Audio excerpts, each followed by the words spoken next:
Hi மக்களே, வணக்கம். இன்னைக்கு எங்கள் வீட்டு சிம்பிள் சமையலில் பாகற்காய் பச்சடி. இந்த பாகற்காய் கசப்பு இருக்கிறதுனால யாருமே சாப்பிட மாட்டாங்க.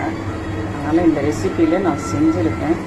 செஞ்சு பாருங்கள், சூப்பராக இருக்கும். இப்போ கடாயில் கடுகு போட்டு பொரிஞ்ச உடனே வெங்காயம், தக்காளி, பூண்டு தட்டி போட்டுட்டு குழம்பு மிளகாத்தூள் போட்டு வதக்கியிருக்கேன்.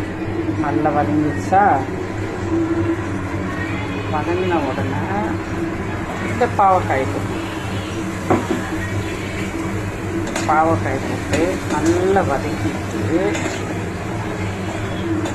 வதக்கிடுங்க.